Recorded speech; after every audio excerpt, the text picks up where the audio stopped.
Hello everyone, কথা ধারাবাহিকের আজকের পর্বে দেখবেন কর্তা দিদা কর্তা দাদুকে জানায় যে এভি সারা রাত বাড়ি ফেরেনি। কর্তা দাদু বলে, মা আনন্দির কাছে কিছু চাইতেও তো ভয় লাগে, উনিই তো কথা আমাকে দিয়েছিলেন, আবার উনিই তার কাছে টেনে নিলেন। এদিকে বাড়িতে সবাই চিন্তা করতে থাকে এভির খোঁজ পাওয়া যায় না বলে, আর সঞ্চিতা কাঁদতে থাকে, বলে মা আনন্দী একবার সব কেড়ে নিয়েছিলেন, তারপর সব ফিরিয়েও দিলেন। কথার মতো একটা ফুটফুটে মেয়ে এলো, আবার সে চলেও গেল। এদিকে মেজমা তার তো খুব খুশি হয়, সে বলে এভি যদি বাড়ি না ফেরে, কথার মতো চলে যায়, ভালোই হয়, সবটা আমার অঙ্কিত আর অর্ণার হবে।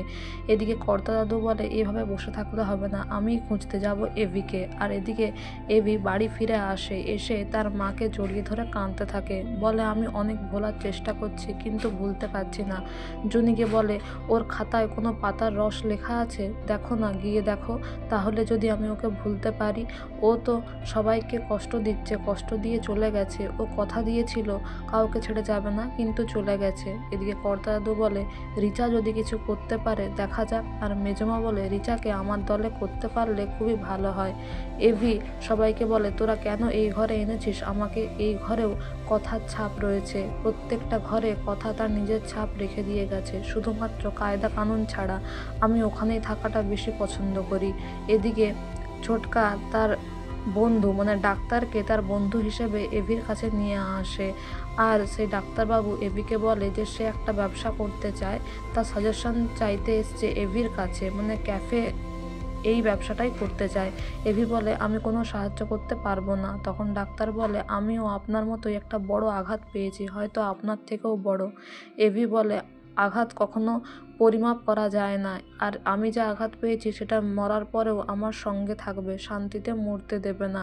এদিকে ডাক্তারবাবু বলে যে মানে এভি চলে যাওয়ার পরে বলে যে মিস্টার এভি এতটাই আঘাত পেয়েছে যেটা সে ভুলতে চাইছে না বা ভুলতে পারছে না। কষ্ট, এমনকি নিজেকে আঘাত দেওয়ার মাধ্যমেই সে বেঁচে আছে। কারো ইনফ্লুয়েন্স যদি ঠিক হয়ে যায়। আর এদিকে প্রত্যয় বুলির কথা ভাবে কিন্তু আক্কি আটকে দেয়। আগামী পর্বে দেখবেন এভি একটা নতুন ডিশ বানায়, আর রিচা এভির কাছে এসে বলে এই ডিশটা শেফকে আগে টেস্ট করতে হবে, নয়তো কি করে বোঝা যাবে সব ঠিক আছে। এদিকে বুলি সেই হোটেলে আবার আসে তার টাকাগুলো নিতে, আর এসে দেখে শেফ এভিকে একটা মেয়ে মানে রিচা খাইয়ে দিচ্ছে জোর করে, যেটা দেখে বুলির একদম ভালো লাগে না।